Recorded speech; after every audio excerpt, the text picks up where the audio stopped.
In the spring of 2001, Osama bin Laden publicly confirmed that he had pledged an oath of allegiance to Mullah Omar. The first public statement of the pledge was given in a videotaped speech that was broadcast on the Deobandi conference in Pakistan and subsequently referred to on Al Jazeera. In June 2001, bin Laden again spoke about his pledge to Mullah Omar, confirming that it was a greater pledge and not just a temporary one to a group of his followers in Afghanistan. The story of bin Laden's pledge to Mullah Omar has not been fully told before. The dominant narrative so far has been that of Mustafa Hamid. Hamid claimed that he was the first Arab militant in Afghanistan to pledge allegiance to Mullah Omar in 1998. He then tried to persuade bin Laden to do the same. Bin Laden was hesitant, but in the end, he agreed to letting Mustafa Hamid give Mullah Omar the pledge on bin Laden's behalf. This pledge by proxy was later interpreted as symptomatic of the weak relationship between the bin Laden and Taliban, where the pledge was nothing but a facade of allegiance. Given Mustafa Hamid's somewhat ambient relationship to bin Laden, this interpretation makes sense. However, the bin Laden tape from June 2001, which did not surface until 2014, strengthens the impression that the pledge was in fact genuine. Answering a question from the audience, bin Laden states that his pledge to Mullah Omar is indeed a greater pledge. Explaining why he gave the pledge, he quotes a prophetic tradition saying that the one who dies without a pledge in his throat dies an ignorant death. He then defends the right of Mullah Omar to assume the title of Amir al-Mu'minin, leader of the faithful, even if he is not from the tribe of Quraysh, the Prophet Muhammad's tribe. Bin Laden's words are meant to answer a common theological objection to Mullah Omar's status as leader of the faithful.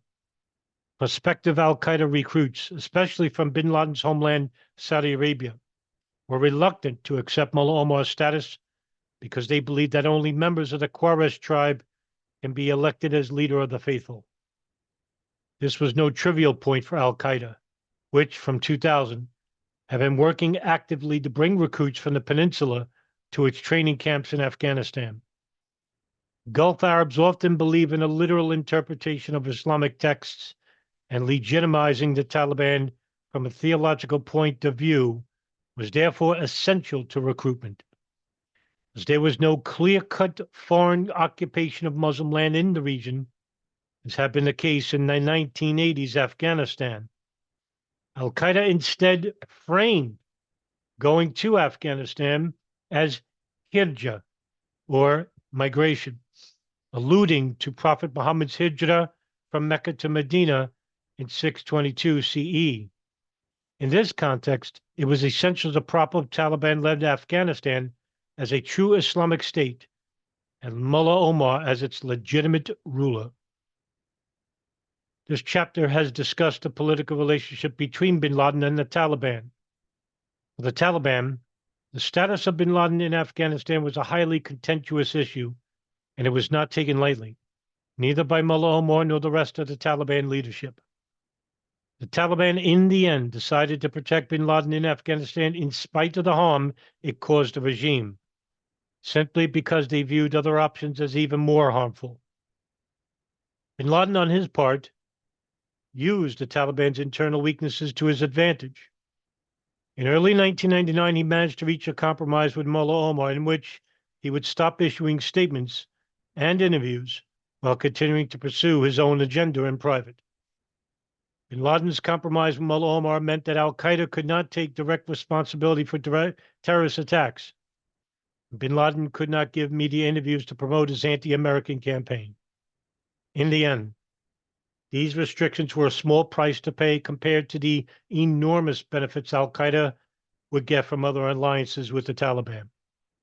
By recognizing the authority of Mullah Omar, al-Qaeda was able to reap the benefits of living in an Islamic state without having to carry the burdens of statehood. From late 1998, al-Qaeda's recruitment strategy was expanded from issuing public calls for jihad to building up a recruitment network in the Gulf that would encourage devout Muslims to go to Afghanistan for hijrah to experience life in a true Islamic state. Once in Afghanistan, the recruits were absorbed into al-Qaeda's network of guest houses and training camps, where many of them would be introduced to bin Laden's political ideas. This particular arrangement facilitated al-Qaeda's original organizational expansion in 2000-2001, which is the subject of the next chapter.